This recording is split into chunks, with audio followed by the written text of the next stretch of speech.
We all think money is about math, earning, saving, and spending, but in reality, money is mostly psychology. Our financial habits, fears, and goals all flow from how we think and feel about money.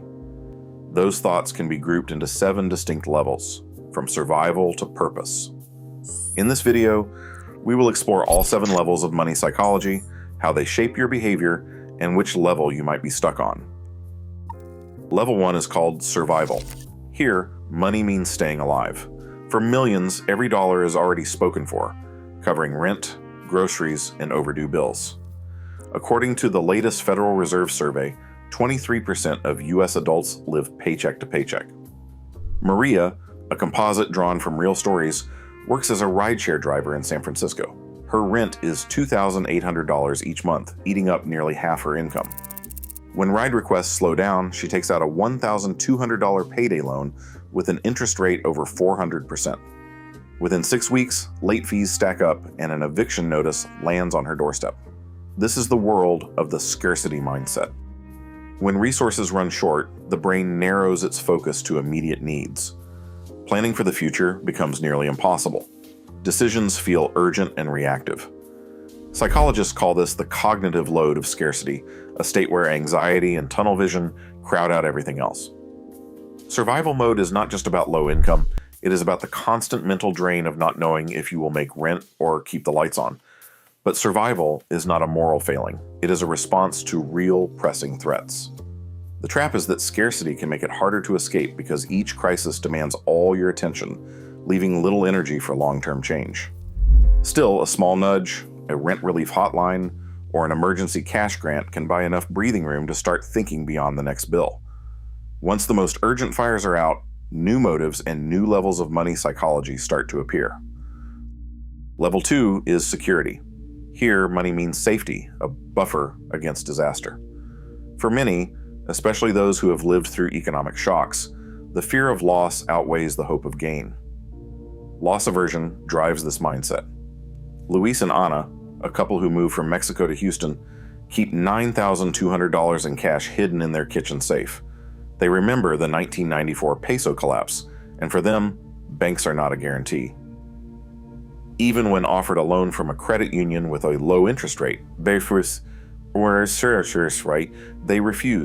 preferring the comfort of cash they can touch. According to Federal Reserve data, immigrant families often hold 30% of their net worth in cash, sometimes $8,000 to $10,000 at home. The function of this level is protection, but the trap is missing out on safer, higher earning options out of fear. Level 3 is comfort. Now, money is about convenience and upgrades. The emotional logic is hedonic adaptation, the tendency to quickly get used to any improvement, so each new purchase brings only a brief spike of satisfaction. Jenna, a 29-year-old marketing manager in Chicago, upgrades her smartphone every 9 months, spending $1,200 a year on devices and another $1,150 on rideshare. She enjoys the thrill of each new gadget, but the feeling fades fast. Last year, 31% of adults aged 25 to 34 increased their tech spending by $400 to $600, yet more people hit their credit card limits. At this level, the function is ease and pleasure, but the trap is the endless treadmill, chasing upgrades that never quite deliver lasting contentment. Security and comfort are not about greed or ignorance. They are natural responses to the world we live in. The key is noticing when protective habits start holding you back, or when the search for convenience turns into a cycle of fleeting rewards. Recognizing these patterns is the first step toward making money serve you instead of your fears or cravings. Level 4 is called power. At this stage, money means status. For many professionals, the real value of a paycheck is not just comfort or security, it is the feeling of being seen as successful. A large-scale survey published in Frontiers in Psychology found that 68% of professionals list career prestige or status as their main financial driver. The emotional logic here is social comparison. It is not just about having enough, but about having more, or at least not less, than the people around you. Alex, a software engineer in Seattle, offers a clear example. Over 3 years, he climbed the corporate ladder, earning 3 promotions and boosting his salary from $110,000 to $165,000. With each raise, Alex started tracking his net worth against 4 of his college classmates. He kept a spreadsheet labeled Wealth Score, updating it every month. When he noticed that one friend bought a new condo or another posted about a luxury vacation, his own satisfaction faded even when his finances were improving. The drive to keep up became a source of constant pressure. Every milestone felt like it needed to be displayed: a new watch, a bonus announcement, a bigger apartment. But the finish line kept moving. Social comparison, the key psychology at this level, fuels the urge to measure progress against others instead of personal goals. The function of the power mindset is motivation. Status can push people to achieve and strive higher, but the trap is never-ending benchmarking. The more Alex compared, the less content he felt. Studies show that people in this mindset often adjust their savings, spending, and even their sense of self-worth based on how they stack up against peers. The more external the yardstick, the more fragile the reward. Recognizing this pattern is a chance to pause. The question shifts from "how do I look?" to "what actually matters to me?" For many, this discomfort is the first hint that there is more to money than keeping score. Level 5 is growth. At this stage, money means opportunity, a tool for building, learning, and opening new doors. The key psychology here is the compounding mindset, the belief that small, steady actions today can produce outsized results over time.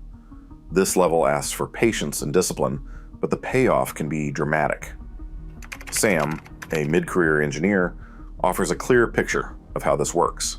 After years of chasing promotions and comparing salaries, Sam decided to shift focus. Instead of tracking his net worth against others, he set his own target: financial independence by age 40. He boosted his savings rate to 50%, well above the national average.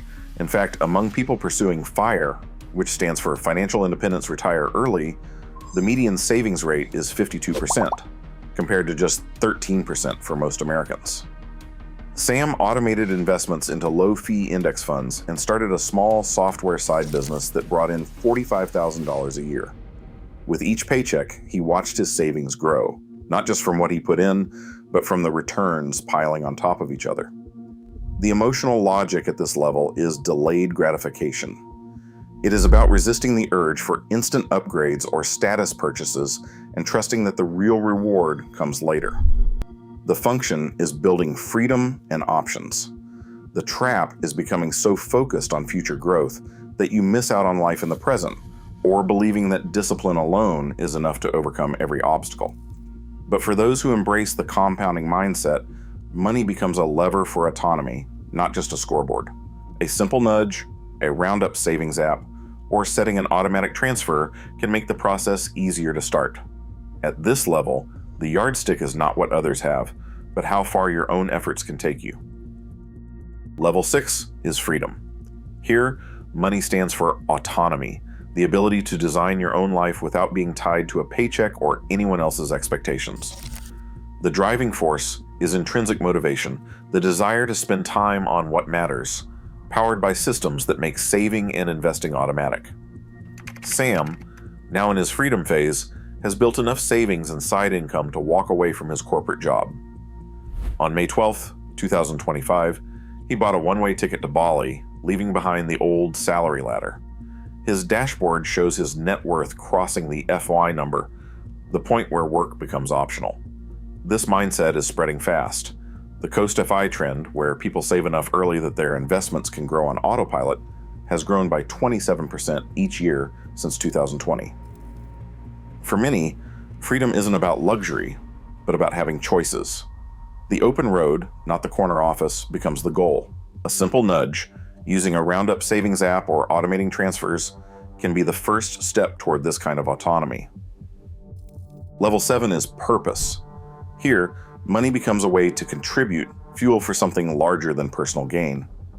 The emotional engine is self-determination, the sense that your choices, not just your circumstances, define your impact. David, a late-career entrepreneur, sold his tech company for $12 million.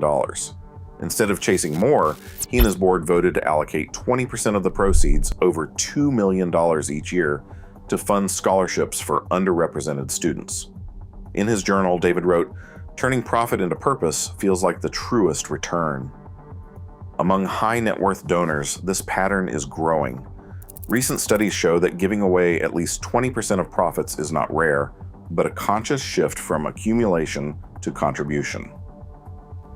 At this level, money is a tool for meaning. The trap is believing you need millions to make a difference. The real shift is seeing every dollar as a chance to shape the world, no matter the scale. Every year, studies show most people shift between financial mindsets, not by choice, but by circumstance. Understanding your own money psychology is not just self-help, it is self-defense in a changing world. The real power is making money serve your purpose, not your fear. What drives your decisions today?